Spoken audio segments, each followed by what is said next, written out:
Okay, thank you. We'll call the meeting to order. Is there a motion? Before we move, before we move to the motion, I'd like to make a short announcement about tragedies across the country in the last couple of weeks since we last met. Friday morning, of course, Constables Lawrence Robert Costello and Sarah May Helen Burns were killed in the line of duty while responding to reports of gunfire in Fredericton and trying to help two civilians, Donald Adam Robichaud and Bobby Lee Wright, who also tragically lost their lives. Just last month, on Danforth Avenue in Toronto, a man opened fire, killing an 18-year-old Reese Fallon and 10-year-old Juliana Kozis, and wounding several others. So I think it appropriate that with all the thoughts that we do all have about these individuals, their families and friends, that we take a moment just to reflect on ourselves and of the lives of those people and the kind of society we want to continue to build.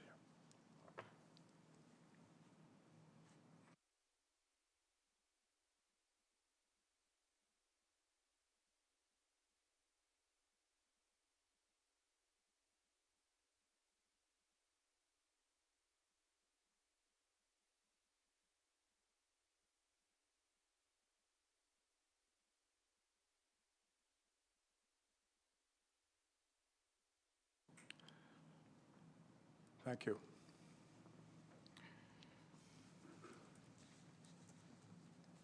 I'm struck by how sad it is that we've had to do something like this so often in the short period of time we've been here on council. That said, could I have a motion about the agenda, please? Moved by Councillor Evans, seconded by Councillor Tower. All those in favor? Aye. Opposed? The motion is carried. That opens question period. Any questions from the audience? Seeing none, we move to item 4, disclosure of interest. Councillors, you've all seen the agenda. Is there anything that anybody wishes to disclose? No? Thank you. Moving to minutes, regular council meeting July 9th, page 3.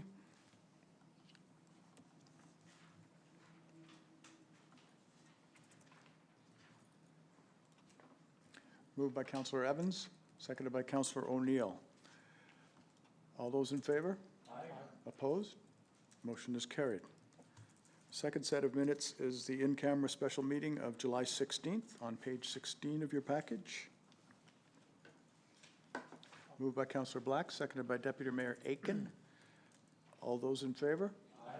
Opposed? Motion is carried. Third set of minutes, special meeting of Council of August 7th on page 17. Moved by Councillor Mitten, seconded by Councillor Tower. All those in favor? Aye. Opposed? Motion is carried. And in-camera meeting of August 7th on page 19. Moved by Councillor O'Neill, seconded by Councillor Mitten. All those in favor? Aye. Opposed? Motion is carried. Thank you very much. I have no notice of notes of business arising from the minutes. Anyone? Ferris? No? All right. Southeast Regional Services. It's a very short presentation because there was not a board meeting, but there was a tourism strategic meeting along with a working committee, which you'll hear about in more detail in the report from strategic and from the tourism section. So I'll leave it to that, and I'll weigh in at that point. But there was no other item to report, as we did not have a board meeting. But there was some results out of the tourism that we will discuss a little bit more later on. We have a guest presenter for item number 7.2. Ms. Tracy Wade, here to speak about planning. Over to you, Ms. Wade. Do I need to? I have to press a button. Thank you, Mayor. Council. So you can see by the report that was prepared by Lori, not by me, so she is on vacation. So if you have any detailed questions, we may have to defer them. But the building permits year-to-date are there, and document approvals. You can see in the summary that there's already been 35 permits issued for a construction value of 21 million. This year, last year, it was 26 permits for a construction value of 10 or almost 11 million. So there's been a lot of work happening in the town. There was just one item from Sackville that went to the Planning Review and Adjustment Committee, and that was on the Lafford variance. So that was approved. And then you can see there's been a couple of other projects that primarily Lori has been working on. So I don't know if there's any questions specifically on any of our. Councillor Evans? Two questions, and if you're not in a position to answer them, I understand, but it's good to see you here at this meeting. First one is the construction to date is up about $5 million from the previous month. Would it be safe to assume that that's the building permit for the construction next door to your office?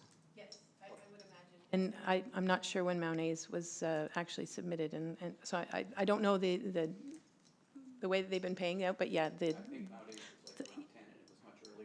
So I'm just, okay. And the second one has to do with the variance. It's a process thing, is that when the existing regulations say one thing and there needs to be a change, it goes to PRAC first. Does it not come to council? Only if there's a zoning amendment. This was just a variance, and it had to do with, because the building it doesn't front onto Main Street, but it appears to. There was the variance for a setback there.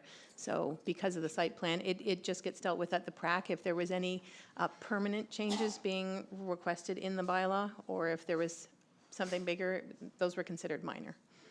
Thank you, because this is a horse that I flogged before, but the Planning Review and Adjustment Committee, PRAC, is a body that is not populated, appointed by the town, but it can make decisions that are binding on the town. And most of the time, the decisions are okay, but I have a governance problem with it.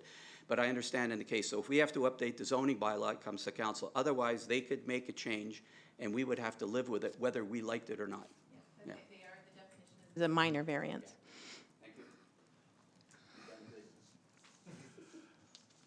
Councillor Finney. Just a question. People have been asking me, the Laffords have been coming off that turn and going into where they've got the front of the building. Is that legal for them to be going in that way, off that there's no road or anything there?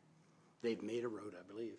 Yeah, and to be honest, I'm not sure. I think in terms of safety for the traffic and the big vehicles moving in and out through that parking lot, it's probably a little bit more safe coming off the road, but I honestly don't know. So I think maybe Lori and Dwayne can talk about that at some point, and they can get back to you on that one.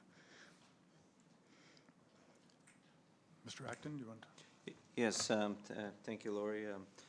Councillor Finney, yeah, when I submitted my comments back to Lori, as far as coming off of that, when they have a lot of traffic coming off, they're supposed to have proper signage, flag people and so on in place to do that. So I know I've expressed my concern back to Lori and them on that, and Lori assured me that she'll be passing that on.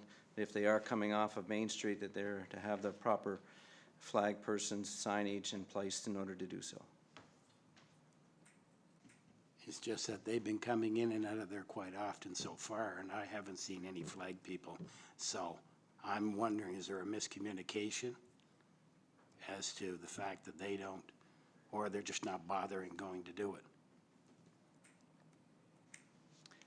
Yeah, and I've since then I've gone back to Lori, and her and I haven't connected, but I've reiterated that point back to Lori, so I'll have to follow up with her on that to see where they stand with that. Any other questions on the planning report? Hearing none, we'll move on. Sorry, we do have a motion under that. And I'm going to ask Deputy Mayor Aitken if you could pick up that motion for us, please. Thank you, Your Worship. I move that whereas Julien Couturier, Dennis Frenette, Marco LeBlanc, Jason LeBlanc, Adrian Robichaud, Bill Wright, and Gabriel Boudreau have been accepted by the Southeast Regional Service Commission as building inspectors, be it resolved that council appoint Julien Couturier, Dennis Frenette, Marco LeBlanc, Jason LeBlanc, Adrian Robichaud, Bill Wright, and Gabriel Boudreau as building inspectors for the town of Sackville. Be it further resolved that the council hereby gives authority to the building inspectors to issue orders and to lay information for offenses under and pursuant to the provision of section 134.1 of the Community Planning Act. Moved by Deputy Mayor Aiken. Seconded by Councillor Tower. Floor is open for debate. Who was the building inspectors before? I mean, these are new ones. I don't know them at all. Sterling was the, So he's no longer there? he's retired. He's retired. He's retired. So they're getting how many? 6 or 8 to replace one? Was he that good? And they're that bad? Could I ask Ms. Sure. Wade to? No, actually, there's only, so they've taken Sterling off the list, and they've added Gabriel Boudreau is the only new one that's on the list, but because we're a regional office, Bill Wright is the one that's here in Sackville, but any of those building inspectors can process building permits for the town on its behalf through the Regional Service Commission. So, yeah, Sterling was good, but he wasn't good enough to need 7 people to replace him, or 6 people.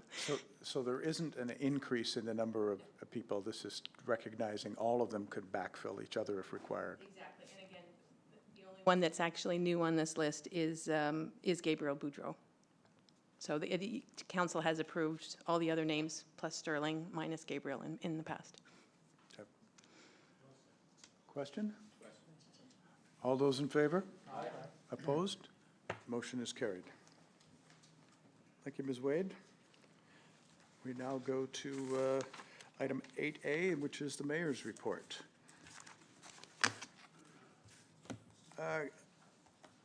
Again, quite a busy month here. We'll start with, just came in this afternoon, our resolutions to the Union of New Brunswick Municipalities were provided back to us for a purpose of simply editing it in a way that could be tabled at the conference. So instead of us moving our motion, you know, Councillor Finney moves such and such and another item, it basically removed our procedural parts so that there would be a motion that would go to the whole floor at UMNB to be moved there. So they've accepted all of our resolutions, and my view is that they've just edited in order to move them forward. So I just wanted to let you guys know tonight that that was where it stood, and tomorrow I'll say we're fine with the proposal. There was one change in one of the words in one of the, which basically still fulfilled what we were asking for. So if you're fine with that, I will let them know tomorrow. We just got that in this afternoon. So that's good news. Again, we'll have 3 resolutions, and hopefully we'll be as successful as last year. If we ever get that NB Power rate one implemented, it'll have made it all worthwhile. Last month, I noted that I attended the education symposium at which Harvard University was present. I followed up with the individual to see where that might lie and whether Harvard was interested in something with the area here, with the town, with the education system. Seems like we're not really sure where they stand or where the local groups stand, so we'll see what follows up with that. It would certainly give it an impetus that maybe it didn't have before if they are able to get involved. Related to that, I was contacted by the Salem principal who is attempting to create an experiential learning environment at the school with 2 groups, a French immersion and an English class, moving towards this learning concept, a space concept, which fits in with education reform, which fits in with Schools 2020, which fits back into the Harvard advice that we were seeking for. But her issue is simply about paying for the types of furniture that's involved. She doesn't have the money, so we've tried to put a few people together with her and see if that can happen immediately or whether that's going to have to take some time to prepare. So spent a little bit of time on that. Several of us met with farmers market simply on how it was doing and what their direction was for the future, and they see some barriers, but they also see some solutions about a long-term sustainability that staff are now working with them on some of the options for that. Age-friendly designation, we're still waiting for the group that had been created to give us some advice over how they feel the town should best follow up on the designation reply that we received. I made several infrastructures on inquiries about social infrastructure, and still isn't clear the nature of what the projects could be. There just seems to be several things that term encapsulates that's happening around the town that is looking for money, but we cannot really get it clear yet, so I'll continue with that.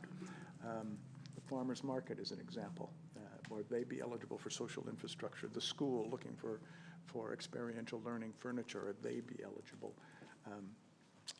There's a few others going on. So it's oddly defined and not easily found out unless you put in a formal proposal for something and find out if you get it or not, which doesn't make a whole lot of sense. Attended several of the SHAD student sessions at Mount Allison, including the introduction we talked about last time, but they assisted us, as you'll see, with marketing. Also attended the final presentation of the groups who are working on solutions to disaster events, and I believe they spent some time with the first responders on some of the issues that they were talking about, and also received their thanks for all of the work that the town put in to their experience here at Mount Allison and Sackville, and it was quite an experience. As we'll note later, this looks like it's going to happen for at least the next 4 years, which is an extraordinary group of young people that have some insight into things that we don't look at them the same way, but they have some pretty good insight over how things might be addressed. As part of the upcoming election, I did meet with the Progressive Conservative candidate recently. We had a very good chat about what are the issues we have with the province, how could, if he was elected, what would we want to see from him, similar to the other meetings I've had with all the other candidates. So that basically wraps up all of the candidates that have declared at this point that I have met. NB Business Council attended the Education Symposium. I followed up with them on the economic elements of education reform and how we may measure and capture some of that in the town. So we'll keep that communication open as looking at it more from that economic impact side of things. I didn't get it noted last month that I met the CNVP, and then I followed up with an email, and we did not get a reply, so I have sent another one in following up on that, and asked some other people to intercede to see if we can get their attention, because we don't seem to be getting it at this time. I did make plans and went up and met Marilyn Trenholm on a variety of issues, and she's still interested in doing what she can, although her mobility is not as good as it once was, but she's very interested in the age-friendly, very interested in education reform, very interested in social infrastructure, very interested in the new president of Mount Allison's focus on social innovation. So she had lots of good ideas about some of the things that we've been talking about, and I committed that I would keep that line of communication open with her, as she has an extraordinary network that she can also pull in on these things. I additionally separately met MPs Dominic LeBlanc's staff and also met the MLA recently, but the topics were very similar. It was Schools 2020, education reform, Salem's efforts for the furniture, where the flooding study stands. We haven't really heard a whole lot from it. Neither had they. The infrastructure dollars and what the future of the infrastructure dollar programs are going to be like, and business opportunities and how we can look for assistance or not from both of those elected officials. I just note that I've been, perhaps I shouldn't be surprised, given the number of subdivisions and the amount of investment in the community that we've heard about, but I've had several families reaching out to the mayor's office talking about their move here, that they're either in partway here or just arrived or will be arriving in the next couple of days or weeks or months. It just struck me how often that happened this year. And almost always was about the quality of life in this community and its appearance. That it's clean, some of them had some insight to age-friendly, they like that. Some of them had some insight that we're doing education reform leading it, they like that. So it's a lot of the things that I guess are getting out to individuals, and it's interesting that people are now considering to move here because of them. I was able to attend 2 meetings at the Sackville Commons, so I tried to see where they were at. One was on the green burials, where there was a conversation about a more, well, I guess now it's a more untraditional, as previously it would have been a traditional burial, and much more, less impact on the environment. And the young lady continues to look at the costs and what the barriers are, and did ask, it did raise whether we had any planning barriers between individuals that may wish to be buried differently in the town.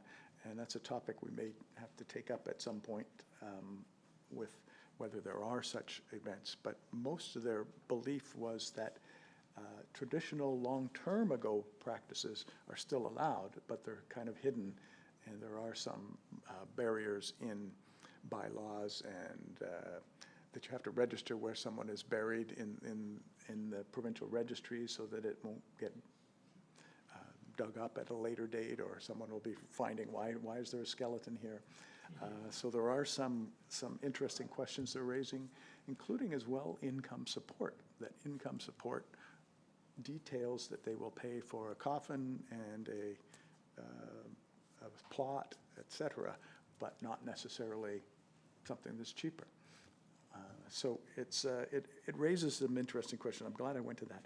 And the second was a variety of environmental groups were invited to come and give short presentations on who they were and what the topics were that they were facing in the next little while. And it was quite an array of individuals that showed up. I think there was probably 25 presentations, and it just all kept to 2 minutes, and it was amazing the amount of topics they're covering in this area. Just to let you know, I was contacted by a Seniors Coalition, New Brunswick Seniors Coalition. I'm not sure their proper name, but they wanted to have a forum here in advance of any election call. And at first the request was whether I would moderate that forum. I thanked them for it, but I suggested there's probably better moderators and gave them 2 or 3 other individuals that would probably be better suited. So I haven't heard if it's confirmed, but the idea was there would be a session at in the lounge up at the rink at some point. And yes, there is one set. All right, we'll ask about that in a few minutes. So there is a seniors coalition talking about seniors issues in advance of the election, and it'll be here in town.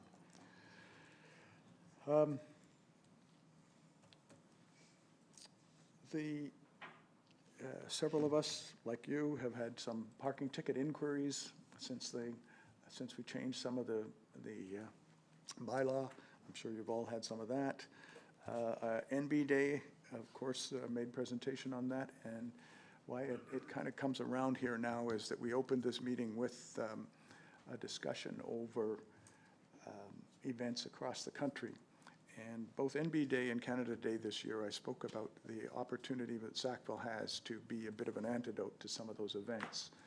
And I'm feeling pretty good about some of the data we're hearing, people that want to move here, some of the businesses that are opening, that maybe maybe that is happening. And I just want you to think about that as we move along on our mandate, that there may be a bigger role we can play in some of these, offsetting some of these events. So that's my list. Your questions, open to them.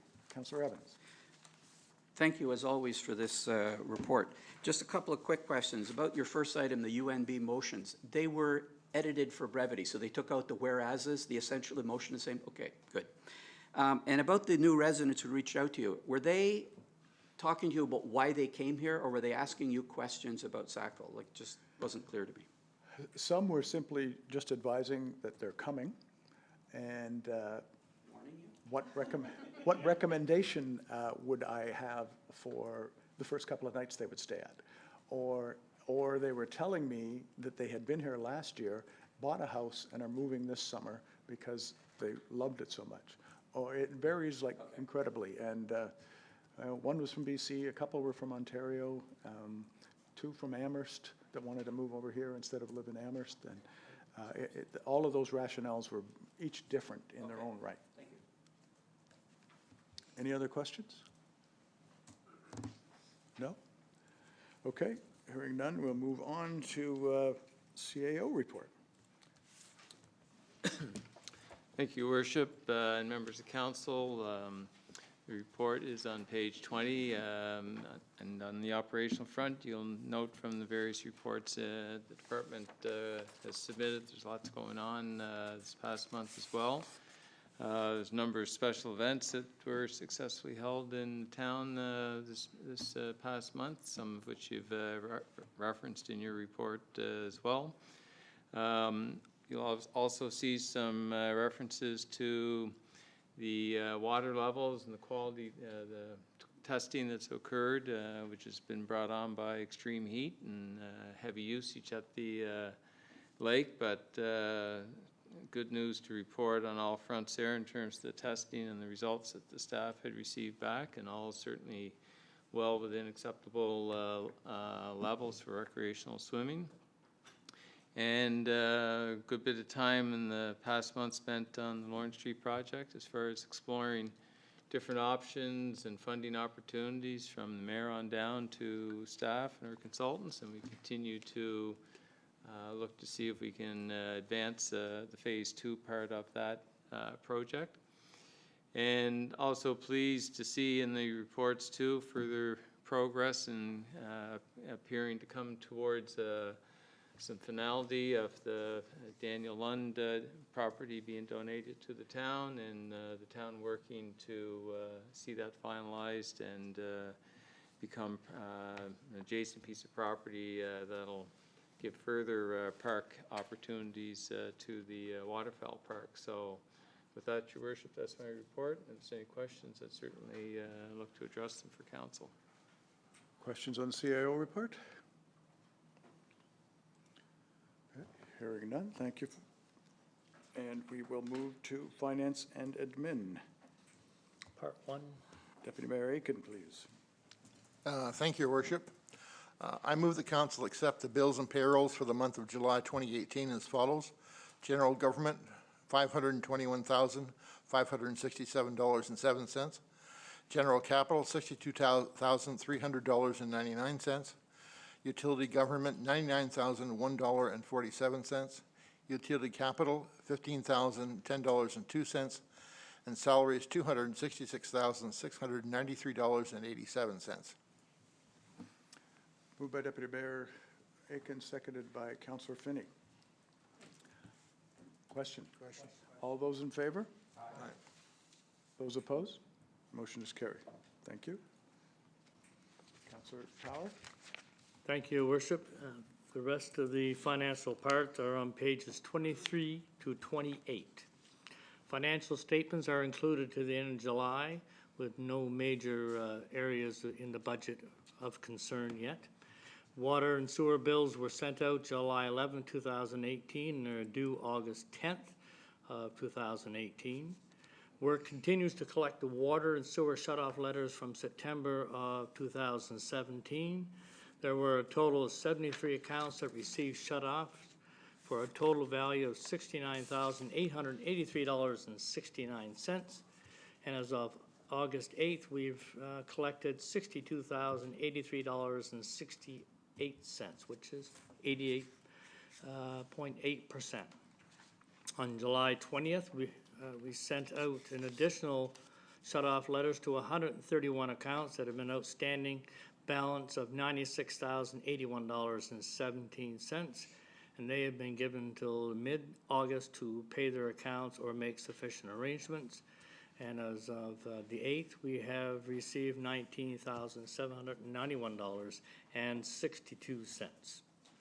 The 2018 dog tags remain available at Town Hall, and a proof of rabies vaccination must be provided at the time of purchase. And with regards to the animal control report coming up, there were 2 in there dealing with dogs left in hot cars. And we're trying to stress upon people to really use their heads and realize that during these extremely hot temperatures, dogs should never be left in the vehicle for any period of time. And people should also be mindful of this hot weather we're getting where the pavement and the concrete's hot. So if you're gonna walk the dog, do it early in the morning or later in the evening to make it easier for the pets. We have proceeded to post external position for the bylaws enforcement officer for the town as a result of the resignation of our former bylaw officer, and the applications close on August 24th. A motion is being presented tonight to settle a water and sewer account that is not connected to our system. These are difficult to collect because we have no way of disconnecting the water supply. The charges remain on the account and continue to accrue interest until paid. Quarterly billing amounts will always remain due and payable during this time. And of course, if you got these, it's kind of hard to sell a house when you're owing the money. So, and that is not part of the report, Your Worship.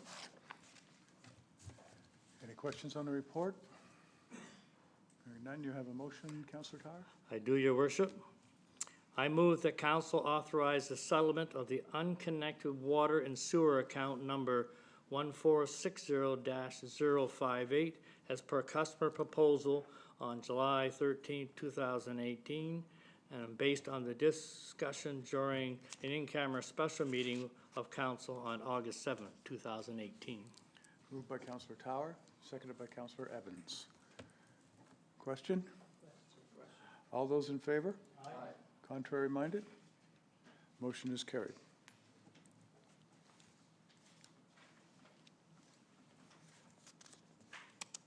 That it for? Animals come up yet, the bylaw and the animals. The bylaws information is on page 29, and it was a rather busy time, especially for the traffic bylaws with 2-hour parking, 8 a.m. to 6 p.m. of 20 violations with 1 warning. The prohibitive parking, 29 violations with 11 warnings. Parking in a handicap without a permit, 5 with 1 warning, and the warning was because he actually forgot to put it in his vehicle when he left. Some people seem to think that parking the sidewalk is fun, so therefore they also, 5 of those. And then in the park after hours, 37 warnings in there. And the animal information, animal control is on page 30.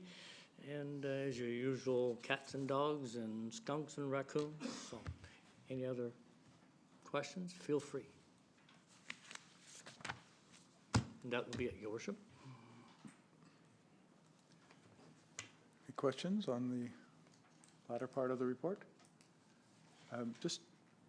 Could I ask in terms of bylaw in park after hours, I presume that would not just be one park, it would be any park in the town? Is there a focus of those 37 instances? Are you aware? I do not believe there was any one park in particular. Right. Good? Yeah, no, the bylaw officers do work overnight, and they are in all of our parks. They check Memorial Park, Beach Hill Park, Bill Johnson Park, Waterfowl Park. So all those warnings would be issued throughout all the parks. There's not one that stands out with higher numbers than the others. Great, thank you. Any other question? Nope.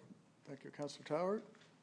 That allows us to move on to item D, Oh, no, sorry, you haven't, did we do the motion? We did, okay. So we will move on to D, tourism and business development.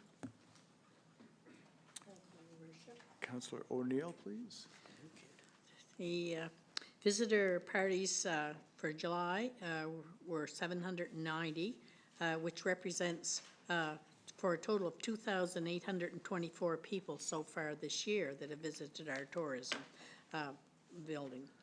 It's exciting to see our highway signs now lit with LED lights, and new provincial signs have been installed referring to exit 506 as being the Sackville Centre. More signs, more sign projects, including waterfowl park signs and new wayfinding signs are in process. Staff are also in the process of taking over the Sackville Chamber of Commerce signs on exit 504 and 506. On Canada Day, the department performed a play about George Stanley as part of the celebrations in Bill Johnson Park, and they also presented a successful historical downtown walking tour.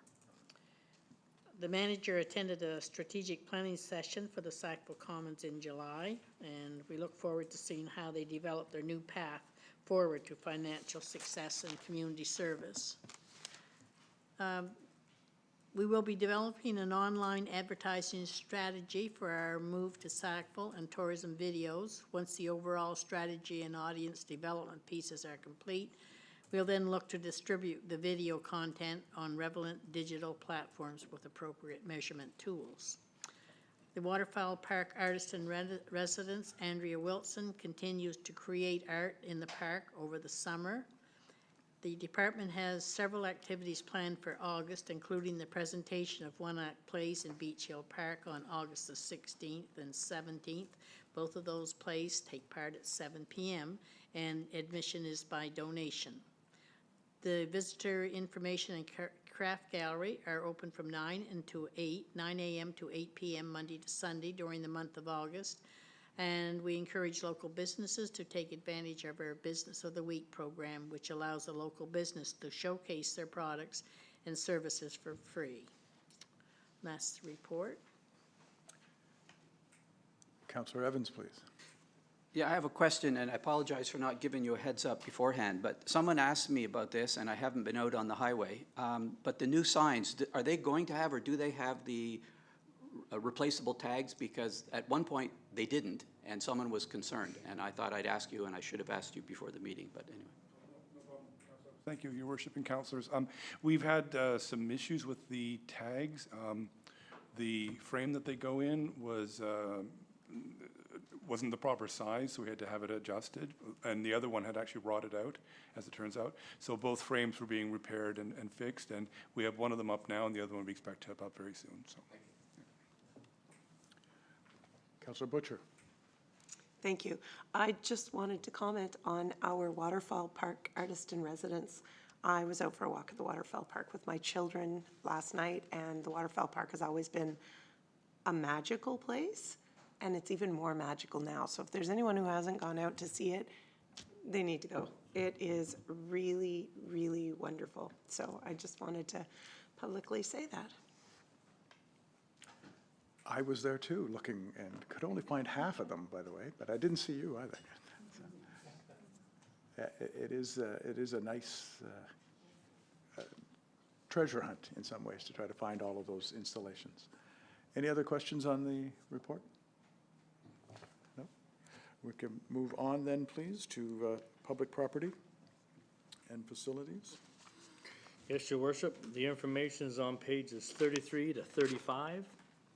The Public Works Department completed the major of the line painting for crosswalks and parking spaces, directional arrows, etc. throughout the town of the month of July, and they will evaluate the condition of sidewalks and line painting throughout the summer and fall. Public Works staff continue to monitor the progress of the 2018 resurfacing of various street contract 2018-05 throughout the month of July. The staff worked with the contractor to address some quality issues early in the contract, which have now been rectified by the contractor. Staff also kept track of the material that were being utilized for each street as part of the PSAP. And due to the cutbacks in our contract to meet allocated budget for this project, not all streets were able to be completed at this time. Provided resurfacing program continues in the future, these streets will be completed in a future phase of the program. The patching program for 2018, it was completed early July, and they have completed most of the patching throughout the town, and they're rescheduled to come back in the fall to finish up some necessary patching as a result of summer construction work and any of the potholes that may pop up during the summer. Public Works Department started the sanitary sewer and water main extension for Bridge Street, Robson Avenue, to Robson Avenue during the month of July, and it's supposed to be completed near the middle of August. Dwayne, is there any update on that besides that on the Robson from Bridge?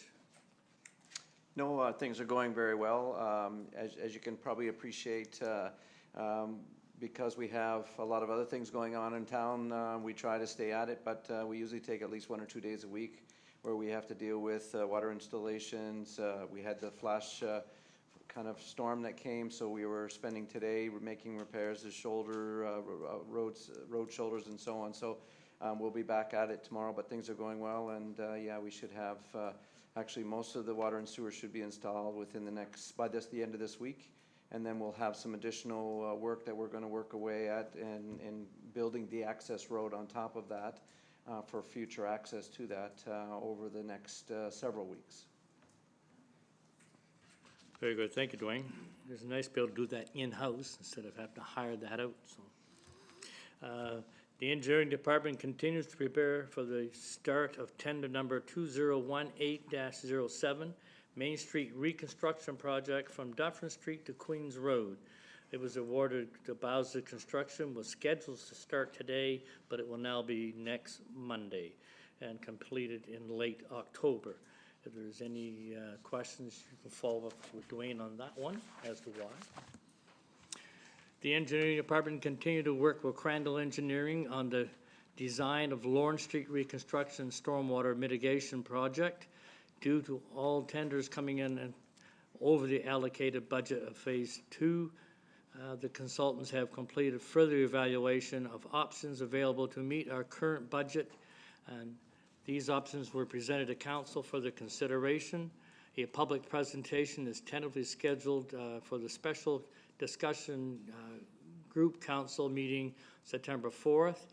A motion will be coming forward tonight during this council meeting.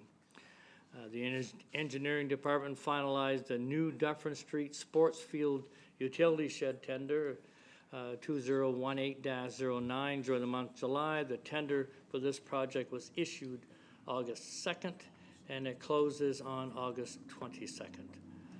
The staff have been in contact with DTI, who have confirmed that the replacement of the Carter Brook Culvert, Abido, project on Route 935 started in July 26.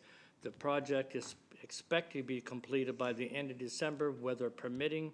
A temporary road is being constructed to detour traffic around the construction site, and we will be provided with further detail as they become available.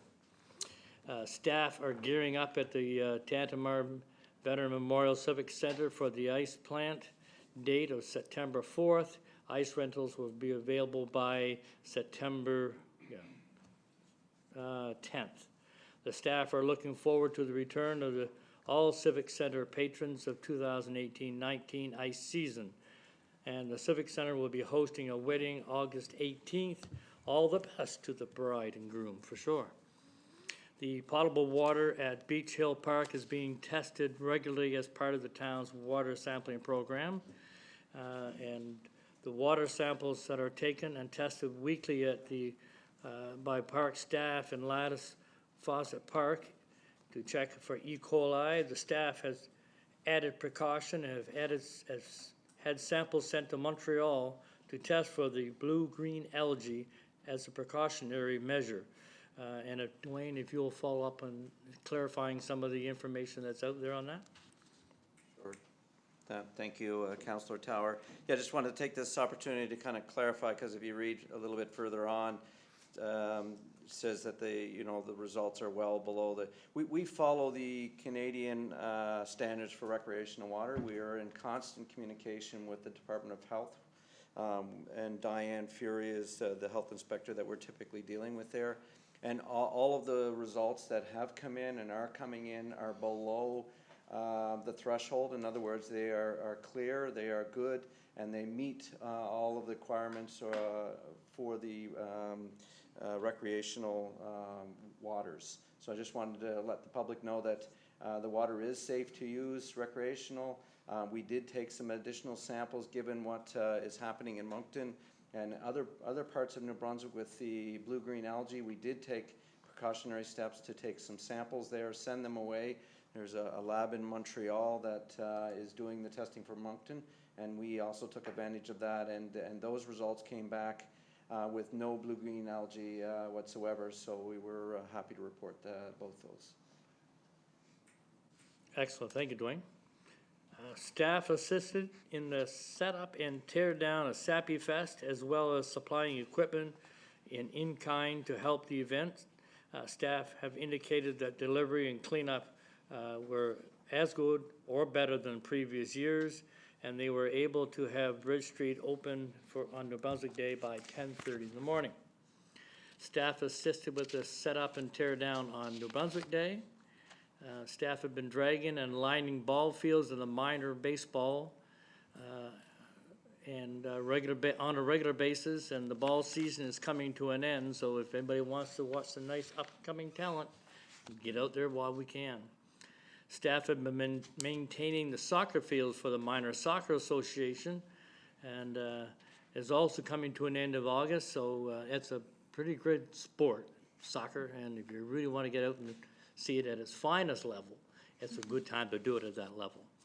The splash pad hours in the Bill Johnson Memorial Park are 10 a.m. to 8:45 p.m. daily, and the staff will review the hours of operations after September 1st and adjust the time accordingly. Staff have been in contact with DNR concerning the resurfacing of the rail bed that runs parallel to the waterfowl park. This material for this project was budgeted for. However, there may be little or no expense to the town if DNR can take over that project for us. And that is my report, Your Worship. One motion when ready. Thank you. Any questions on the report? Councillor Finney. Dwayne, I forget what they're called, but at the end of Tantamar, as a matter of fact, there's a setup there where there's lights and they go off in case something doesn't open and close or whatever. Just down from Donna's house, Donna and Mike's, just on the corner as you turn. Lift station, yes, okay. When those lights go off, how quickly are they responded to? Actually, some are responded to almost immediately, because some of our, not all of the stations, but a majority of our stations are set up with what we call auto dialers. So when an alarm goes off, the light goes on, but also one of our staff members gets a phone call saying that there's a problem at one of those lift stations. So, and then some of the others that don't have the auto dialers, it doesn't take very long for somebody to call the emergency line, and as you know, we have somebody on call 24/7. Approximately how long would they respond there? Half hour, an hour? If it's on the auto dialer, somebody should be at that station within the half hour, if not earlier, for sure. Yeah. Councillor O'Neill. Thank you. Dwayne, I was just wondering, we were talking about paving in the report. There's a strip there at the Napa store that is still, the gravel showing. I didn't know whether that was the store's problem or the town's. No, it's the town's. We had a water main break there, if you all remember this past winter. We had some undermining. The water went underneath the asphalt and resurfaced close to the building. We had to make some repairs there. And then a sinkhole, after we got those repairs done, an additional sinkhole was determined. So that's the reason for that, and it will be fixed with our patching program. We've got a few on Main Street, so we're kind of waiting a little bit here, and then when we get them in to do all the the repairs to our cuts. So it'll be taken care of before the fall. Councillor Evans? I love this report. There's always so much cool stuff going on. And when it comes to the sports shed at the ball fields, that has been on our capital project list since I've been on council, and it's really nice that that's going to get done. I have one question about the Robson sewage pipes. Is the route from that from the end of Bridge Street? Because I saw the road, and I'm just wondering, I assume that's where the pipes would go. I was afraid we'd rip up Cattail and Robson, so it looks like you're doing it a clever way and going through the subject. Could you just clarify that? Thank you, Councillor Evans. Yes, we did start from the lift station, the new lift station on Bridge Street, and we had planned kind of for future. We were able to connect onto that when we did the Bridge Street project last year. We continued on from there around kind of the low-lying to get the gravity that we needed for the sewer, and it will end up over on the shoulder of the road on Robson, giving us serviceability for all of the lots there in the future, also giving us fire protection on Robson that we didn't have before, and even sewer on Robson that we didn't have before. So. Any other question? Can I ask, I made mention of the Seniors Coalition. Is Mr. Cole, are you able to confirm that that is on, and do you happen to know the date? I can't actually confirm that it's going to be on, but they had requested the 25th. Originally, they wanted the 18th, the day of the wedding. That wouldn't work, so Syl called me back. She was supposed to call Town Hall here and get a contract. So I'm assuming that is happening now or is going to happen in the near future. But they're definitely looking for the 25th, I believe it is. Okay, thank you. Any other questions? No? Yes, you have a motion, please. Thank you, Your Worship. I move that council authorize Crandall Engineering to proceed with the design of Phase 2 Lawrence Street project at a projected cost of $2,600,000 under the Clean Water and Wastewater Funding Program as presented at the special meeting of council on July 16th, 2018, including an additional engineering fees of $105,000. Moved by Councillor Tower. Seconded by Councillor Evans. Any open for discussion? Any comment? Deputy Mayor Aiken. Thank you, Worship. All right, so I'm kind of tricky here because I can't say a lot of what was in that special meeting. But I think if I step back, it's safe to me anyway, safe to conclude that if the engineering firm suggested it would cost $3 million or so to do the project as we planned it, and the estimates came, or the contract proposals came in at twice that, it strikes me that they blew it very badly. And I'm wondering why we're giving them so much in additional fees to correct what was really their mistake. I know that there are some elements of the new plan or the new ideas that are indeed new, but I wonder why we're giving them so much money to essentially remediate something that I won't say they caused, but that certainly they were an element in. Mr. Acton? Yeah, I can kind of go through that if I could. I know during the discussion group meeting I had mentioned the details, but basically because of the budget that we have, Crandall Engineering has come back with kind of a short-term, long-term option, which was presented to council on the 16th. As part of that option, as we know, the quarry and using the quarry as a retention pond to retain a great portion of water there before it even gets to Lawrence Street is going to help the whole situation on Lawrence as well. So there are several items that are related to this $105,000 that were not part of the original design. One is the quarry pond, where field surveying geotechnical investigation, stormwater modeling, piping sizing, all those items had to be, will need to be done, and were not part of the original Phase 2 design. So those are additional items. There was also, because of the revised Phase 2 option, we will not be digging the deep ditch, so then the modeling of the pond, the retention pond behind Lawrence Street and St. James has to be, the modeling has to be redone because we're not able to store as much water as we originally planned. So there's a different analysis that needs to be done there. The CN and the Crescent Street crossing, again, because we're taking the water in a slightly different route for this short-term option, that is something, again, that needs to be analyzed, needs to be designed, and wasn't part of the original as well. So that's something that is unique to this, this option. And of course, that under that same thing, the existing ditch and abadeau review of where the water is currently going and is going to go under the short-term option, that evaluation needed to happen, which again, all these items were part of things that needed to be done that were unique to this short-term option versus the original Phase 2 design. There are some geotechnical, environmental, and engineering allowances.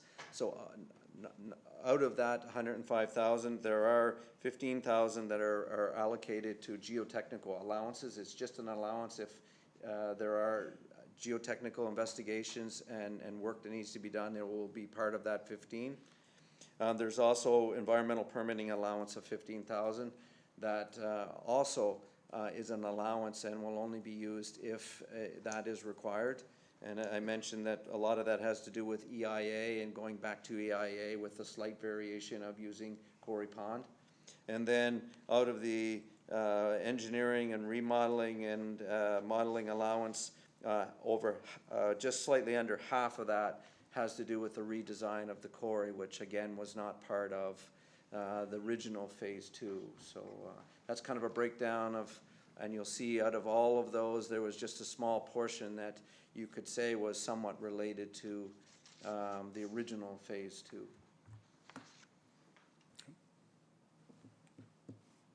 Any other questions? Question? Oops, Councillor Black, sir. I said it at the in-camera meeting that we had, and I'll say it again. I can't, with good conscience, support this motion.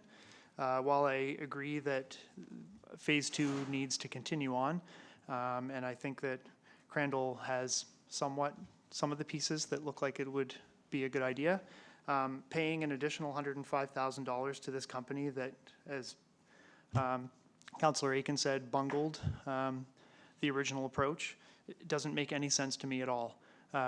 If that was not in there, if they were able to do this without taking more money from us, then I would certainly be in support of it. But I just can't say yes to this motion, so I'll be speaking against it.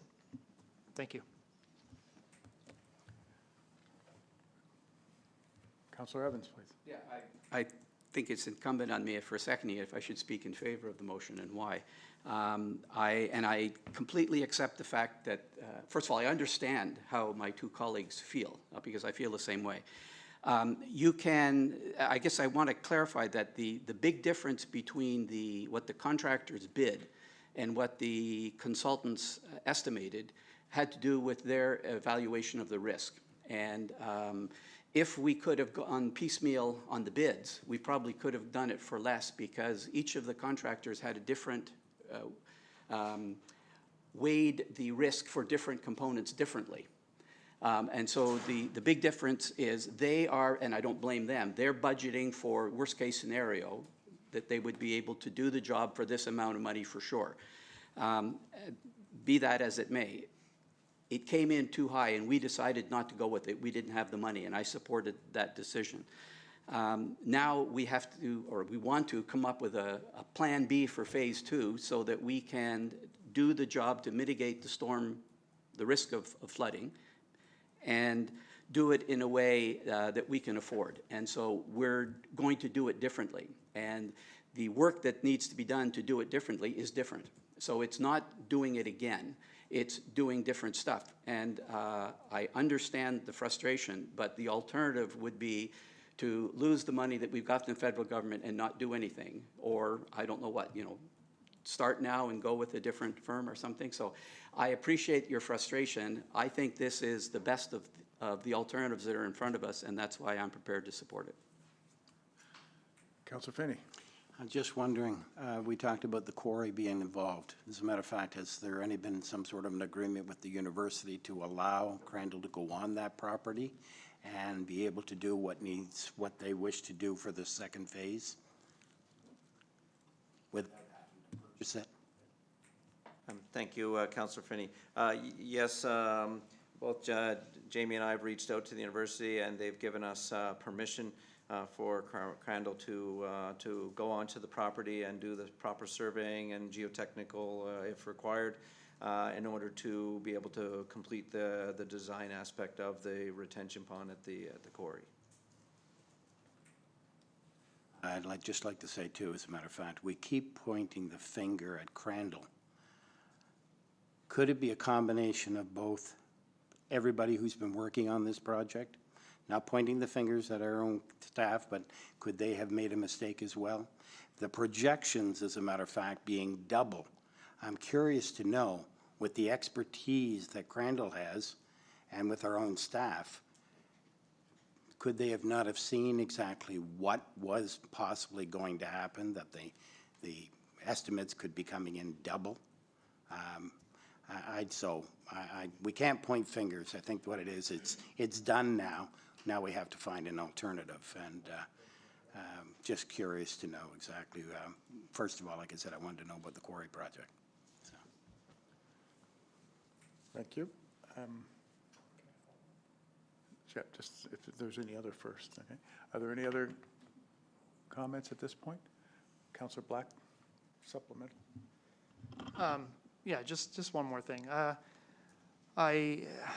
It happens often in building. If you were building a house and you had some plan, and contractors, sort of came back with a ridiculous price in the end, usually there's some.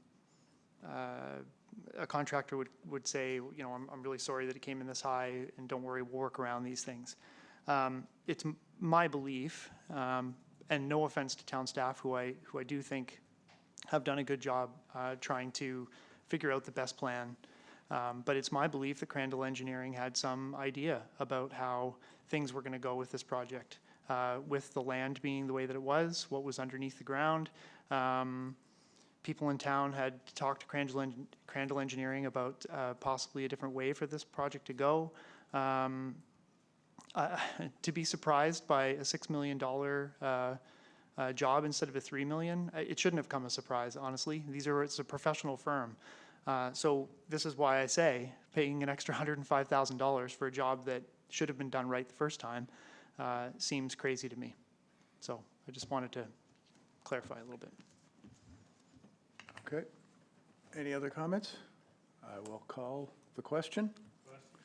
All those in favor? Aye. Those opposed? Nay. Sorry, can we have that? I'm not sure how many said nay. Records are Councillor Finney, Deputy Mayor Aiken, and Councillor Black. So the motion is carried. Thank you.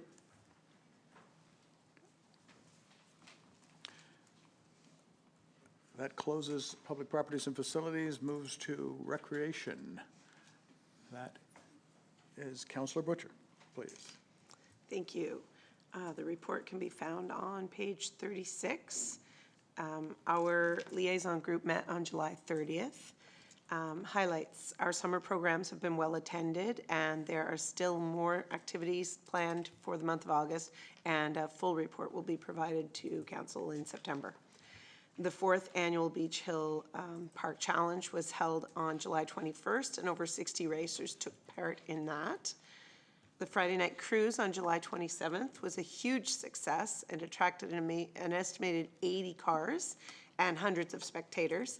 And there was a barbecue. Profits raised from the barbecue will be used to sponsor 4 youth to attend our end-of-summer bus trip to Shining Waters. Hundreds of residents came out to the New Brunswick Day celebrations and enjoyed lots of activities there. And as I mentioned, our Shining Waters bus trip to BEI is beginning to fill up. So if you have children, well, it's open to any age, but you can register as soon as possible to book your space at sackville.com. And the town is pleased to host Ethan Crossman in the Memorial Cup tomorrow, August 14th, from 4:30 until 6 at the Civic Center. And we encourage the public to come out for autographs and photo opportunities, and there will be door prizes. The fall fair schedule of events has been completed, and residents can expect residents can expect printed versions in their mailboxes at the beginning of September. And you can visit sackville.com/fallfair for updates. And the municipal monthly e-newsletter has been in circulation for over 6 months now, and it's been well received. If you are not receiving the newsletter and you would like to, you're encouraged to register the email address, yours, at www.sackville.com and click the Sign Up Now button on the bottom left-hand corner of the homepage. The library report is also included. As always, lots of great things happening there. I just wanted to mention that the Sackville Public Library was featured in a provincial library report outlining business outreach planning in the libraries of the province during the past year. Ours is one of only a few libraries in NB who have offered sleepover programs, and so our library was prominently included in a provincial memo outlining the procedures and ideas for offering such programs in the library. And that's my report. Councillor Black. I just had two things to say. First, I went to and participated in the Beach Hill Park Challenge again this year. And I just wanted to say that it was an amazing event. They changed the course this year, and it was way, way better than it was in the past couple of years. And it was well attended as well. Anyway, I hope that grows. And the other thing I wanted to say was just something in passing. There were a couple of families that moved to town recently that I met who have kids, and I made a point of asking the kids what was one of the best things that they thought about Sackville. And both of them immediately said the public library. So I thought that was that should be mentioned, that our library is a pretty amazing thing. Thanks. Thank you. Councillor Evans? I have a question for Councillor Black. You can't say that you participated without letting us know, bragging or confessing. How'd you do? I finished third. Out of how many? I think 60. Oh, So. and that's impressive. Any other questions for Councillor Black? No? Okay, can we move to the motions then, please? I move that council authorize the mayor and clerk to sign and seal an agreement between the town of Sackville and Mount Allison University, stipulating that Mount Allison University grants to the town of Sackville the right to utilize the grassed property west of King Street parking lot to allow Hinchy's Amusements access to the field on Wednesday, September 19th, 2018, up to and including Monday, September 24th, 2018. Moved by Councillor Butcher, seconded by Councillor Finney. Question? All those in favor? Aye. Opposed? Motion is carried. I move that council grant the temporary street closure of York Street from Salem Street to Main Street, as well as Main Street from York Street to Town Hall from approximately 5:45 p.m. to 6 p.m. on Friday, September 28th, 2018, to accommodate the Pride Parade. Moved by Councillor Butcher, seconded by Councillor Evans. Question? All those in favor? Aye. Opposed? Motion is carried. Councillor Butcher? I move that council authorize the closure of Main Street from King Street to Bridge Street from Main Street to Lawrence Street, and all of Lawrence Street on Saturday, September 22nd, 2018, from approximately 12:30 p.m. to 2 p.m. to accommodate the Fall Fair Parade. Moved by Councillor Butcher, seconded by Councillor Mitten. Question? All those in favor? Aye. Opposed? Motion is carried. One more. One. I move that council authorize the mayor and clerk to sign and seal the NB Power Pole Agreement, allowing 2 3 by 20-foot banners to be attached to NB Power utility poles promoting Fall Fair 2018. Moved by Councillor Butcher. Seconded by Councillor O'Neill. Question? All those in favor? Aye. Opposed? Motion is carried. Thank you, Councillor Butcher. We shall move to public safety. Councillor O'Neill. Thank you, Your Worship. Sackville Fire and Rescue responded to 11 calls for service in the month of July, which included 7 commercial fires, 1 motor vehicle collision, 1 rubbish fire, 1 utility pole fire, and 1 power line down on a roadway. Training sessions continue to take place in July, such as boat operations, water rescue skills, water shuttle, and station and equipment checks. The fire chief, deputy chief, and 2 or 3 of the firefighters attended the 104th Maritime Fire Chiefs Conference in Moncton, which proved to be very educational. And I'm also pleased to report that our chief was elected as Sergeant at Arms and will now be part of the executive group for the Maritime Fire Chiefs Association. Congratulations, Chief. Of course, they are continuing with their truck draw again this year, which is their 13th annual, and they keep reminding us to be sure and purchase tickets to help support them in their work. Just a reminder, in the fire prevention bylaw, again, rubbish fires are strictly prohibited within the town limits. And again, the chief reminds us that we should all have a basic emergency kit prepared to last 72 hours. That, I believe, is the chief's report. Thank you. Councillor Evans, you have a question? Yes, I have a concern. As someone who's afraid of heights, and I understand that our chief, who is an otherwise reasonable man, has volunteered to go up at the end of the boom truck there, and the only way to get him down is to buy a ticket. So I'm not going to buy a ticket until you're up there, because I want you to come down to earth as soon as possible. It's worth more than 1 ticket, Councillor. What's that? That's worth more than 1 ticket. Well, I think 1 ticket in concert with many other 1 tickets will bring him back to earth, where he belongs. I think you're crazy. So look forward to that event. Look up in the sky and you'll see our fire chief. Help him down.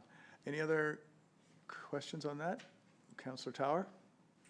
Thank you, Worship. It's more of an added comment to that same statement that if you buy tickets, you can also push you back up again, right? And so therefore, if tickets kept bringing you down and putting you up, you'd sell out, then you could possibly come right down to the bottom, right? Absolutely. That's what we want. Thank you. Thank you for that. Okay, so that's, can we move to public safety, please? Councillor Mitt? Thank you. This past month, calls for service were lower than last year, 100 calls versus 134 last year, and calls for property crime were low. Planning for the upcoming fiscal year was finalized, and there will be a focus on the following areas: reducing substance abuse, enhancing road safety, and preventing, reducing, and solving property crime. Local initiatives are continuing related to the Mount Allison start of the school year, and liaising with the Cumberland County continues due to cross-border criminality. Some officers are getting training related to drug-related impaired driving detection. More information related to the cannabis federal and provincial legislation is anticipated, but little information is available at this time. And I've been hearing many concerns and questions from community members related to cannabis. And as we discussed in our committee meeting, we will be having a cannabis MB store in our community, and our residents need more information about how the legalization of cannabis might impact them. So I would like to bring forward a motion under new business to formally request more information from the provincial government. I still have a few more updates now from Jean-Francois Leblanc, our CPO, our Community Program Officer. The schools are closed in the summer, so obviously he hasn't been visiting them, but he has stayed connected with Mount Allison Student Union and other people on campus. Some highlights from the work he's been doing: he wrote 5 positive tickets in July. He's continuing to work with Mad Canada, and they are still looking for volunteers in Sackville if anyone's interested. He's working on planning 2 camps, Cops and Kids Leadership Camps, for this upcoming October, and already recruiting chaperones and getting applications. And there have only been 5 registrations so far for the new bicycle registration program. So this is something where you can go to the RCMP detachment downstairs here and get a form, fill it out, so that if your bike were to be stolen and then turns up, then it could be returned to you. So I would encourage people to take advantage of that, and hopefully your bike doesn't get stolen, but if it does, hopefully it turns up. Let me see, in terms of adult and youth files, 9 adult files are active and 8 youth files relating to break and enter, property damage, trespassing, and 1 shoplifting. And JF has also been working on presentations and workshops with CN Police, Mount Allison students, and off-road vehicle enforcement and conservation officers. And that's my report. Thank you. Questions for Councillor Mitten? Hearing none, thank you. Thank you both. We'll move on to policy and bylaw. Councillor Black. Thank you. The Policy and Bylaw Liaison Group met on Thursday, July 19th, 2018. As noted last month, the new Local Governance Act requires municipalities to have a policing bylaw, which staff have been working on and are continuing to research and gather information on municipalities' policing services. The clerk's office also continues to draft an operating procedure for the maintenance of personal information as a follow-up to a training session which was attended on the protection of privacy. The clerk's office is continuing to work on the drafting of a substance abuse policy and recently attended an online webinar on cannabis and has also reached out to other municipalities. Sentinel training is continuing to ensure accuracy of this communication procedure. Official opening of the RFP number 2018-09 was conducted for the business development strategy. And that's the report. Any questions? No? Hearing none, we'll move on. There's no motions under that. We'll move to personnel. Councillor Evans? Liaison Council meeting was held on August 9th, 2018. As of the last pay period, in June, there were 36 permanent employees and 35 summer students. The arena attendant position and the bylaw enforcement officer position were posted externally this past month as there were no internal applications. Town is also proceeding with an internal posting for a visitor information center counselor as a result of 1 employee deciding not to return to work this fall. That's my report, and I have a motion. Question? No? Proceed with the motion. I move that council accept the conclusions contained in the independent report presented to council at a closed in-camera meeting on August 13th, dealing with file number HR 2018-02, the report, and that the mayor inform the parties in writing of the outcome of the matter. I move that council refer the report's recommendations dated August 1st, 2018 to the personnel liaison councillors for their review and recommendations to town council for further action.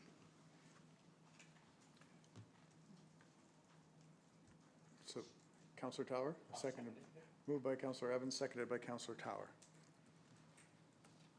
Deputy Mayor Aiken. Just a point of order, Your Worship. I heard 2 motions. You're correct. So that it should be. Good for you. You're absolutely right. So we will, Councillor Evans has moved the first motion. Yeah. Ending at outcome of the matter. Yeah. Seconded on that by Councillor Tower. So first motion is that. Everybody clear on that? Do you want to repeat it? Sure. Okay. I move that council accept the conclusions contained in the independent report presented to council at a closed in-camera meeting on August 13, 2018, dealing with file number HR 2018-02, the report, and that the mayor inform the parties in writing of the outcome of the matter, period. By Councillor Evans, seconded by Councillor Tower. All those in favor? Aye. Opposed? Motion is carried. Now you can do the other one. I move the council refer the report's recommendations dated October 1st, 2018 to the Personnel Liaison Councilors for their review and recommendations to Town Council for further action. Moved by Councillor Evans, seconded again by Councillor Tower. All those in favor? Aye. Opposed? Motion is carried. Thank you, Personnel. That moves us to item J, Corporate Affairs and Strategic Development. Councillor Butcher. Thank you. Our report can be found on page 44. We met on August 1st, 2018. We were very pleased to be involved in the first SHAD Mount Allison program over the month of July. And as Mr. Hanrahan mentioned, SHAD is a Canada-wide nonprofit enrichment program for outstanding high school students, and it aims to empower Canada's next generation of change makers through STEAM activities, entrepreneurship, and personal growth. And after welcoming the students to Town Hall on Tuesday, July 3rd, the town hosted a networking event and barbecue with the students on July 12th. And they received help from the students on the town's marketing and communications efforts on July 18th. And in addition, staff presented to the students on the town's Lawrence Street Stormwater Mitigation Project and on the importance of public art. And it was a pleasure to be involved with the program and connect students with the town.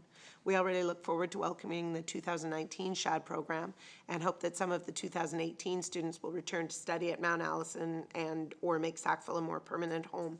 Mount Allison has a memorandum of understanding with SHAD through 2022. The results of the town's annual resident survey from March 19th to April 13th are now available, and we would like to thank Tantramar High School student Amber Kaur, who helped analyze the results and produced a report cards type infographic to help communicate the results to citizens. As reported in June and July, staff have been working on a request for proposals for a new business development strategy, and the new strategy is a 2018 priority on our strategic plan. The strategy is expected to review our organizational structure as it pertains to economic development, examine past and current approaches utilized by the town, review best practices and partnership opportunities, identify priorities, and provide tactics and measurements for the community economic development work of the town. The RFP was issued on July 16th and closed on July 31st, with 3 proposals being submitted. A motion to award the work to Lionsgate Consulting in association with 4L Strategies Consulting will follow this report. And maybe I could ask for a bit of follow-up from Mr. Burke on that. Thank you, Councillor Butcher. So that's right, we went out and gave an RFP for a new business development strategy, which is, as you all know, is clearly indicated in our strategic plan. When we go through a competitive process, we advertise on the New Brunswick Opportunities Network, which we're required to do, as well as we also now post those procurement opportunities on our website. The successful company, as you said, is Lionsgate Consulting, and I think what's important to note here is in association with. So they have partnered and teamed up with a local group in Nova Scotia. There's been some misunderstanding over the week where there is a 4L Strategies Consulting, which is a US-based company. This is not a US-based company. These are 2 municipal employees from the municipality of East Hants who do some consulting on the side. That's very common for that type of arrangement, for some local boots on the ground to team up with a big national firm in order to give them some local expertise. So I can assure you that the submission that we've received is legit, and it's a good one. We've checked references as we typically would do. The references spoke very positively about both the Lionsgate Steve Nickel, who has 30 years of experience in economic development work, mainly out in British Columbia, as well as the 2 local chaps who are going to be helping him out based in Nova Scotia. So they've given us a full proposal. It's very similar to our strategic plan in terms of the scope of work that they would look to do. They would start with a scoping exercise and identify how we're set up currently with respect to business development and economic development is appropriate for a community our size. As you all know, we've literally changed the way we deal with economic development over the last 6 years where we no longer have a dedicated staff person for economic development. Mr. Kelly Spurls does a good job managing our business development side, which is really focused at helping support and cooperate and grow our local businesses. And then on the investment attraction piece, it's really left to myself with our Chief Administrative Officer and many times the Mayor on how we approach and work with opportunities in New Brunswick. So it is a bit of a unique setup, but we think for our organization, we felt it has worked and worked well, especially over the past 2 years. But nonetheless, we've asked this as part of the RFP. One of the things that we're asking them to do is validate the way we're set up, the way we're resourced, et cetera. So that's one of the very first things that we'll get out of the gate and do. They'll follow that up with a literature review and best practice from across the country for similar sized municipalities such as ours. And they'll then get into the consultation program. So whenever we go out with a piece of work like this, there is an expectation and a requirement, which we as a municipality are committed to, which is to go out and consult with the public. So business leaders, the Sackville Commons, Mount Allison University would be three just off the top of my head who I know our consultants through management will be in touch with as part of this process.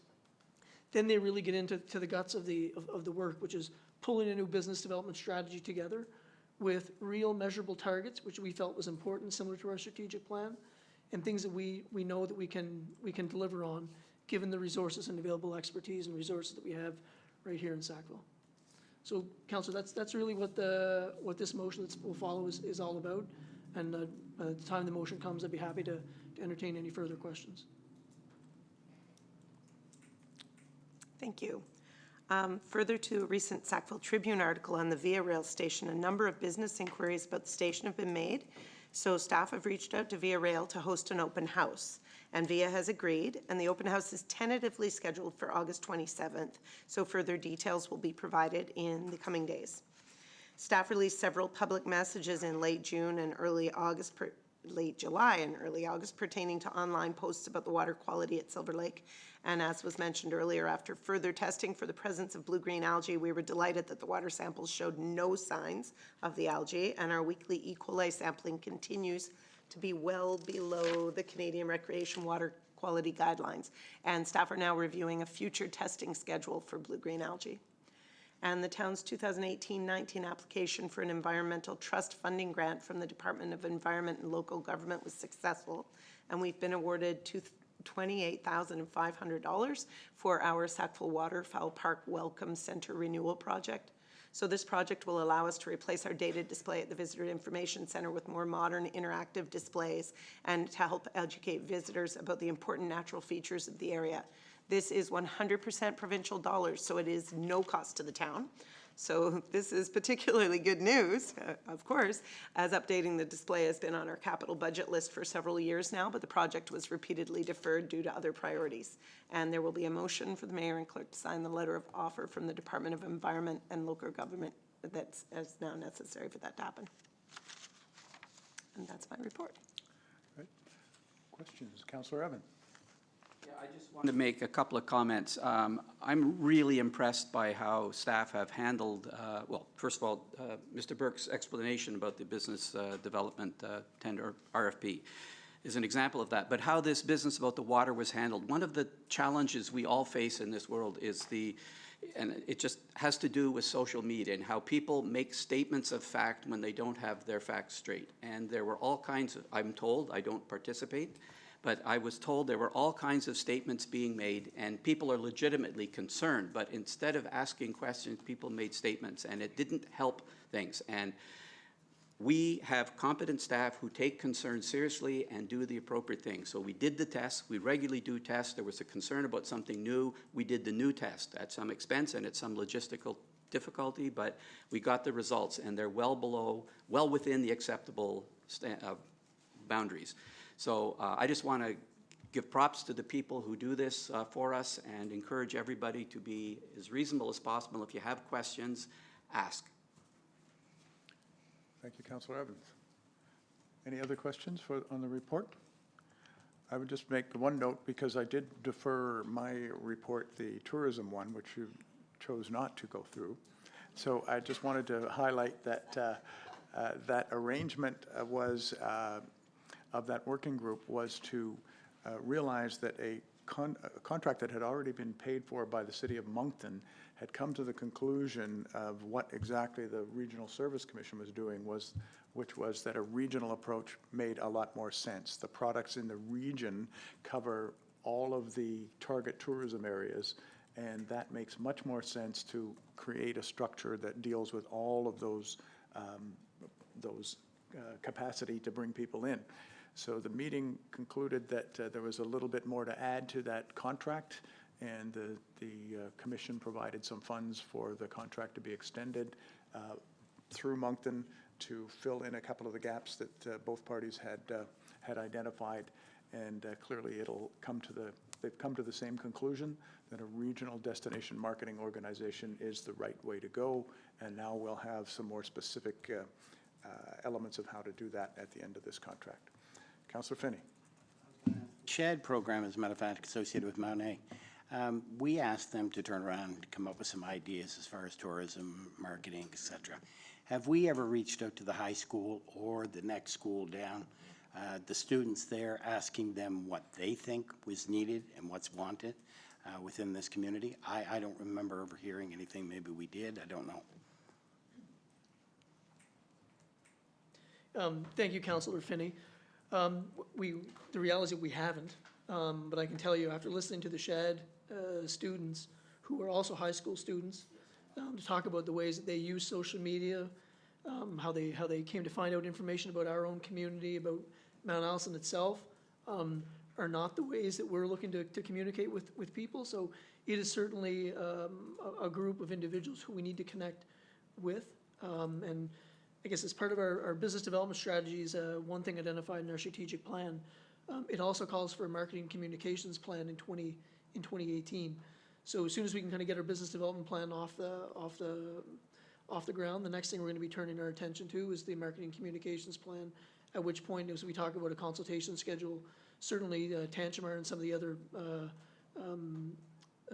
Marshview are certainly two populations who we're going to be looking to connect with. Absolutely. Councillor Black. I just had a quick question. Are we going to get a follow-up report from Sappy Fest? Like we usually do, like every year, usually somebody will come back from Sappy Fest and give us a report on how everything went. Thank you, Councillor Black. You will. They typically present during as it lead up into the budget discussions, because given they do make a request under the Community Development Grants program. As we do every year, we touch base with the organizers kind of in the days after, and they've indicated this is the most smoothly run festival that they've had. They're aware of the comments that have been made on social media about them, which is part of the reason why we wanted to reach out. Ticket sales they're very happy with. The musical acts were second to none. Lots of top quality musical entertainment here in Sackville over the weekend.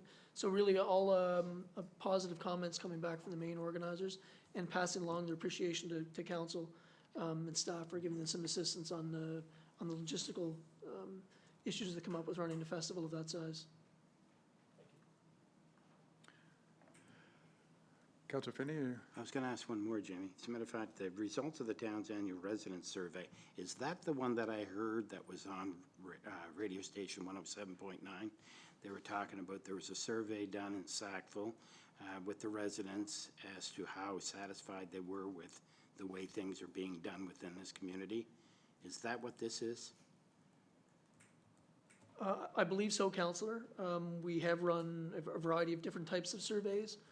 I know Mr. Pride has run one as part of his recreation master plan, so they may have gotten the two somewhat mixed up, but certainly the annual resident survey was advertised widely in the community. We deployed every piece of social media, the signboard, local press, everything we possibly can to get the message out, and I wouldn't be surprised if the radio station in Amherst picked it up. Would that be on the website, the results of that? It will be tomorrow morning. Okay, thank you. I went looking for it and I couldn't find it. Councillor Butcher, you have some motions. Certainly do. Thank you. I move that council award RFP number 2018-11 Business Development Strategy to Lionsgate Consulting in association with 4L Strategies Consulting in the amount of $14,800 plus HST. Moved by Councillor Butcher, seconded by Councillor Evans. Deputy Mayor Aiken. Thank you, Your Worship. I'm going to vote against this particular motion. And I was glad to hear, thank you, Jamie, I was looking online, the only 4L Strategies consulting outfit I could find was in the States, and looked a little odd. But set that aside, I think we have done these kinds of things enough and never done anything with them. I went through, back in a previous council, I was Economic Development Liaison, and I went through all the economic reports I have on my shelf at home, consulting studies, all sorts of these things. And they all make the same 3 points, that we should encourage small versus large business, that we offer a quality of life, and that we have a great location near the Trans-Canada. This is what they say. This is what every one of them says. And starting with one done by a committee chaired by Peter Michaud in 1992. Okay, so we have had 20 plus years of these reports, and I don't know where any of the rest of them are, but they certainly, I blew a lot of dust off them on my shelf. So we're doing this stuff and never doing anything with it. I think, too, generally, council is very limited in what we can do to promote economic development, and we've done it. We're doing pretty well compared to other small towns in this province. I hear the Bagtown Brewery is doing fairly well.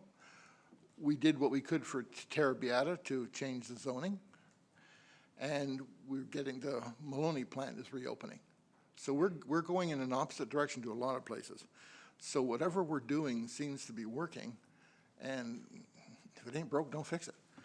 And we're also talking about, we raised taxes this year by $60,000. And spending over 25% of that, including the HST, on this particular proposal doesn't sit well with me. I think it's not a good way to spend that money. So, and again, I realize it was said in our strategic plan that we would do something about this and we should proceed with it, but that doesn't mean we have to farm it out. I think we have enough expertise in this town to do it internally. I don't mean necessarily just town staff, but do it within the town's boundaries. So for those reasons, I'm going to vote against this. Councillor Aiken, any other comments or questions? Question? Oh, Councillor Butcher. Sorry, I was a little slow to the button. I just wanted to say that I am newer to council than Councillor Aiken is, and I found all of his comments very interesting because I've only been here 2 years. This was something that our strategic plan said we would do, that we voted in favor of, squeaking by. But I just want to clarify that if it doesn't pass, I by no means think that we should be looking to our staff to do it, because frankly, our staff all have full-time jobs and they work very hard, and it shows. We have a great staff that does a lot of great things for our town, and I think that this is a big job. I don't think that it would be done, it would not be fair to hand more onto very full plates of our managers. So if it is decided that it's not the will of council to hire this firm, then I really want to say that I want to make sure that we're not just deciding that it's something else our staff can do. Because I frankly think they really do a lot already. Councillor Butcher. Councillor Mitten, you were? Yeah, I'll speak. Please, thank you.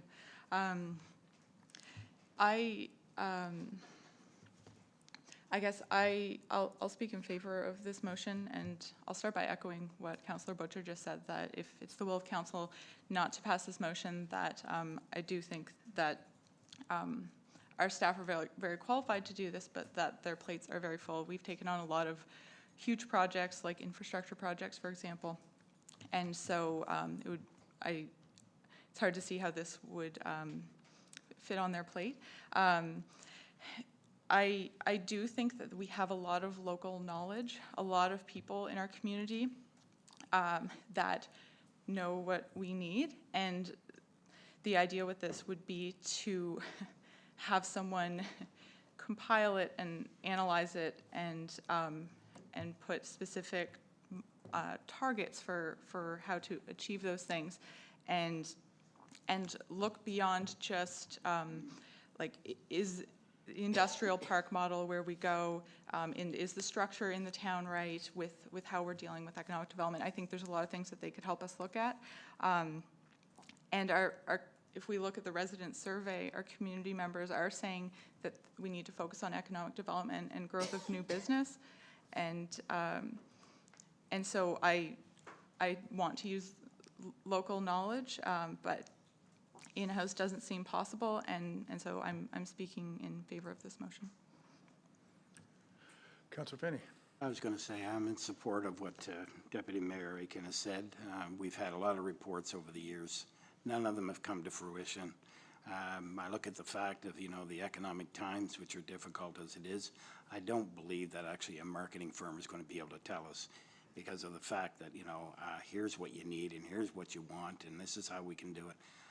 I'm sorry, I just don't agree with that right at the present time. I think we've got a lot of reports that from the past that we haven't used, and they're probably still up to date, because I don't think a lot has changed in the last 10, 15 years.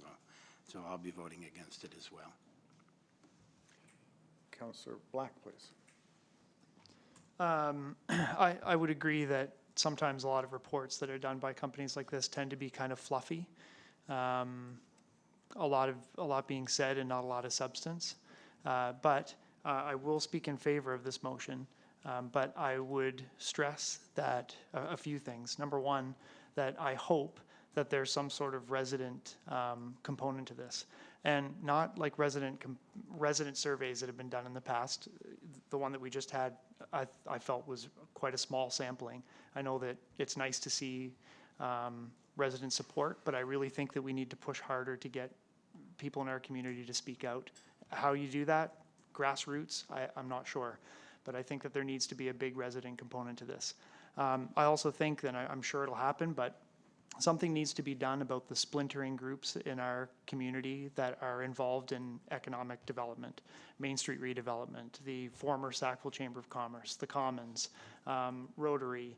All of these groups really need to come together, and something has to happen in order for our town to continue to develop economically. So I stress those two things: more resident input, and a huge involvement from the economic community we have in this town to come together to some sort of commonality. Anyway, but I do speak in favor of this motion. Councillor Evans, please. Yeah, and much of what I would like to say has already been said. That's one of the disadvantages of speaking last. This is something that those of us who voted in favor of the strategic plan agreed to doing. We're doing it with a good firm. I think it's worth doing. I think, for example, the 506 consultants did a job that was very useful to us. It can be fluffy, but I think you can't go wrong soliciting input from the public, especially if you target it, if you go after people, let's say, the business community or anyone else. Part of the challenge is people say, I wasn't consulted, but they don't take advantage of the opportunity to provide input. There's only so much we can do. We can't force people to participate. But I agree with you completely. This is the kind of thing where it's worthwhile getting input. As to having had reports done in the past and not being implemented, that's hardly the fault of the consultant. That's the fault of the councils at the time. If there were things in the report that they recommended that we do, the people who didn't do it was us, or the people sitting in our position. So what happened in the past, if it wasn't done properly, doesn't mean we shouldn't do it properly now. And I happen to think that this is the proper thing to do, so I'll be voting for the motion. Councillor Tower. Thank you, Worship. I too will be supporting this motion. Councillor Black said it very well indeed, and then Evans knows how to chuck in a little extra shovel on the fire. My biggest worry is that we have to reach out to some of the businesses who absolutely want nothing to do with coming to town hall and working with us. They feel that there are issues at this level that they don't want to deal with. So I hope, and Jamie, you can guide them that way, whatever, that they reach out to them, go to their business and see whether they can get them to meet. I know one business who would love to help out the town, but will not step foot in this town hall for many reasons. But he has offered his boardroom if anybody wants to sit and talk as a group, as a business. He's got great people working for him. We have lots of great minds around the town. He could more than willing to have them come in and sit as a group and talk to whoever we're gonna hire. I do agree that this can't be left to Jamie. Lord knows I've found him burning midnight oil here a few times, and I think that he is working flat out and is doing an awesome job. And for us to chuck this on his head to say, go ahead and do it, is gonna be wrong. So I support the motion of having someone come in, and this is a good company, and then hopefully draw in all those businesses in this town to help out. Councillor Black, wrap up, please. I'm sorry, just a quick follow-up. I think it's important to see as economic development in the town of Sackville, what we're doing right and what we're doing wrong. And there's certainly nothing wrong with doing something wrong. To find out why you're doing it wrong is the only way to really change that and learn from it. So I'm really interested to see what this report is going to bring back as to what Sackville is maybe not looking at properly, and thereby changing what we do and how we do it. But anyway, I just wanted to say that one last thing. Okay, call for the question. All those in favor of the motion? Aye. Those opposed? We have, is there 2 nays? Deputy Mayor Aiken and Councillor Finney, please note that. Therefore, the motion is carried. Thank you. Councillor Butcher. Thank you. I move that council authorize the mayor and clerk to sign and seal the Environmental Trust Fund letter of offer with regard to project number 180178, Sackville Waterfowl Park Welcome Center renewal. Moved by Councillor Butcher. Seconded by Councillor Black. Question? All those in favor? Aye. Opposed? Motion is carried. I move that council accept the recommendation of the Waterfowl Park Advisory Committee and proceed with the improvements to the Lund property, subject to the land being transferred to the town of Sackville, with said improvements to include the creation of an entrance to the property at the end of Squire Street, clearing of the cobblestone path built by Mr. Lund in the 1990s, extension of that path to the high point of land overlooking the Waterfowl Park, removal or relocation of the Tantramar Motel billboard sign near the high point of the property, and installation of a commemorative cairn or plaque acknowledging the Lund gift as per the gift agreement. Moved by Councillor Butcher, seconded by Councillor Evan.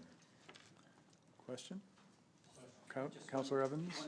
Comment. I want to commend the person who self-describes as a new councillor for being able to read 2 motions separately and not read them all as one. So congratulations. Question? All those in favor? Aye. Contrary minded? Motion is carried. I believe that is it. Councillor Butcher, thank you. So we move to new business. I think Councillor Mitten, are you speaking to this? Yes, I have the motion. Thank you. Whereas the federal government's Cannabis Act enables the legislation, the legalization of cannabis effective on October 17th, 2018, and whereas the federal government has been responsible for regulating licensing and development of rules, and whereas the federal government held consultation sessions with other levels of government, health organizations, and potential producers prior to the legalization of cannabis. And whereas the provincial government's legislative framework has been proclaimed, addressing such areas as the retail environment, education and awareness, and workplace safety. And whereas municipalities have received limited information to provide to their citizens, now therefore be it resolved that Council authorizes the Mayor to send a letter to the Provincial Health Minister, Benoit Bourque, requesting that a public information session be held in the town of Sackville and information be shared with the town of Sackville to assist with informing the citizens of Sackville on various questions and concerns on the legalization of cannabis. Moved by Councillor Mitten, seconded by Councillor Tower. Comments? Give some back. Good. Councillor Mitten, would you like to speak to it? Sure. It's pretty self-explanatory, but as I mentioned at our public safety meeting, I was asking questions of Sergeant Gagne, and we were discussing this, and unfortunately, there weren't a lot of answers available yet. And I know that both Councillor O'Neill and I have been receiving questions from residents, and I'm sure other people have as well. And we felt that residents need to have information so that some people are concerned about how it might impact them, and people also need to know what laws will need to be followed, and basically we want our citizens to understand how this will impact our town. Thank you. Question? All those in favor? Aye. Opposed? Motion is carried. That takes us to question period. Mr. Wark? I need some clarification on a new Phase 2 for Lawrence Street. As I understand it, the original budget was 2.9 million, and now we're talking about 2.6 million, with an added feature would be a retention pond at the quarry. If I'm right about that, what else has changed with that proposal? In other words, what will be coming out that was in the original Phase 2 2.9 proposal? Yeah, I'll start on the budget. The budget, the approved wastewater fund was 2.9 million. Of that 2.9 million, during construction, there's design fees that will come out of that 2.9. As well, during construction, there's site supervision and post-construction. So the construction budget was not 2.9. The overall CWWF fund was 2.9, of which there would be construction funds within that 2.9, as well as other funds allocated for other things, including the EIA, including the construction management, and other quality tests and site analysis and things that have to be done. Dwayne can follow up on. Yeah, in regards to the change, the revised option is still being looked at and designed by the consultant, which, as you heard, will consist of potential retention pond at the quarry, retention pond on the Lawrence Street area, and utilizing existing ditching and abados currently being used today as part of the short-term and meeting our budget requirements. So that the proposal is still in flux, is it? It's still not set in stone? Mr. Ackman? Council just authorized tonight to allow the consultant to finalize those details, and they'll be presented at the September, hopefully tentatively on the September the 4th meeting. One further question. You talk about a retention facility or pond near Lawrence Street. How does would that differ from the two that were in the original proposal? There were 3, then there were 2, and then there was 1. What has changed there? Well, the the retention pond that was part of Phase 2 tender is the proposed retention pond for the revised phase. It hasn't changed. And if you're going way back to the very beginning, before all the design work was done, the existing retention pond as part of Phase 2 and of the revised phase is much larger than the original retention pond where you're referring to 3 retention pond, which one is still Ducks Unlimited, which is still happening. So that third pond, which was the larger pond to begin with, is still in the plan? And It's that's actually behind the community garden? No, the third pond, I believe you're referring to as a third pond behind community garden, is still going to be a future pond as part of the long-term approach. The pond 2, which was always pond 2, is much larger than the original concept and is still in the exact same location, which is beside St. James, behind Lorne, and between Charles and Lorne. Yes, thank you very much for that clarification. Finally, you mentioned more than one abido. There was to be the new double-gated one. Are we talking in this revised proposal about using other abidos that exist now? I'm talking about existing abidos that are currently in place as we speak. And where would they be? They're located in behind Armtech. There's another one in behind between Russell Metals and Public Works. There's one over there. There's several of them that are out on Dixon Marsh and so on. And finally, is the plan still to run ditching up to the CN rail crossing under Charles Street and then under the CN rail crossing, or has that been eliminated?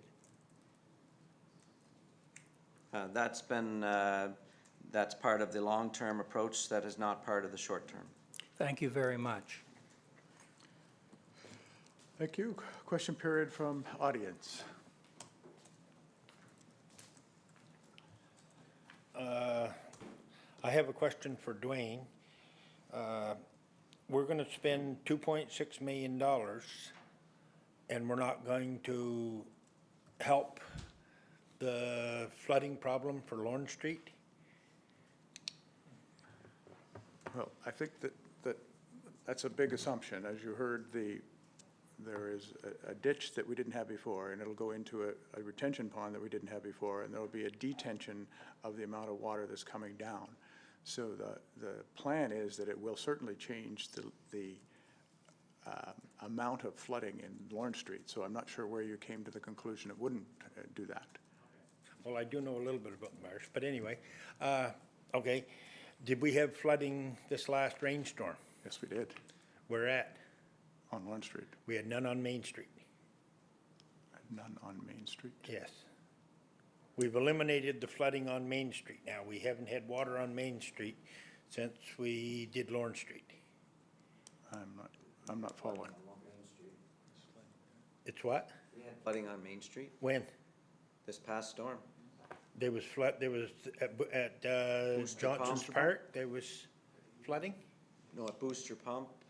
Yeah, but that's not Johnson's Park, that's not downtown. You said Main Street. Okay, I'll specify. Downtown Sackville, on Main Street. Did we have any flooding there? No, we did not. Okay, so we've eliminated a fair piece of our flooding problems that you fellows were always hollering about.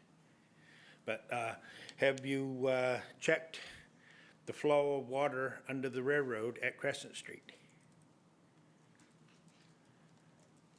That was part of the motion that went through tonight, which will be investigated and potentially designed in the option for Phase 2. Well, why wasn't it looked at before? Because it's being looked at right now. Yes, but it would have been the cheapest way to go and do it. But you're, you know, like this is the thing, we're supposed to be hiring these fellas to do a good job for us. And as Bill Evans said, when you have a consultant that overbids by that much, or underbids, whatever, however you want to look at it, it's time you start looking at different consultants. I think that's what I had to do in some of my endeavors. But like, I just can't understand why we have never checked the flow through the CN at Crescent Street. Because this week, when we had the flooding on Lorne Street, it was backed up on this side of the railroad, and it was running downhill by Armtec.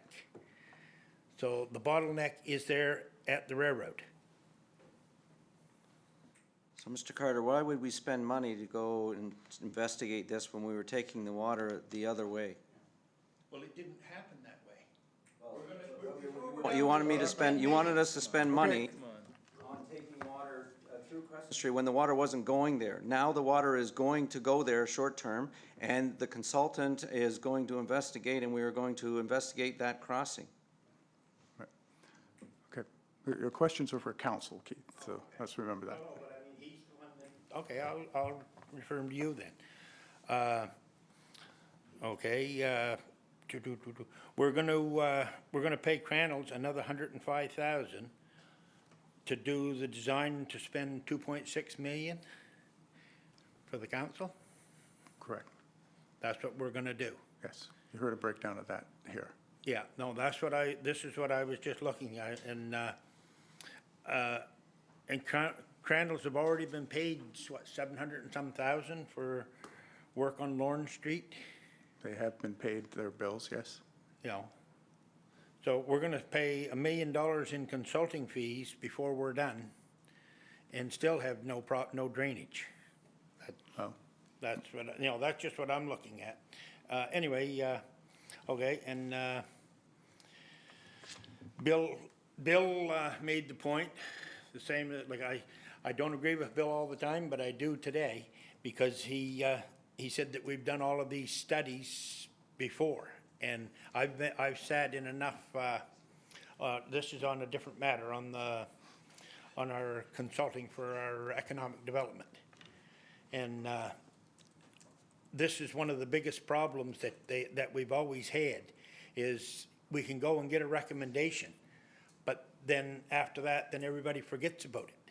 And I will bet money that when the consulting comes in, it will say the same as what Bill just said. And we're gonna pay them to tell us the same thing again. Perhaps I could introduce myself. I'm Bill Evans. Yeah. Yeah, hey, Bill. Ron, oh, sorry, okay. I was always thinking he was Bill. Sorry about that, Bill. But that's not a question, you're just making a statement, and I'm just we'll see making a how that statement with turns out. that, yeah.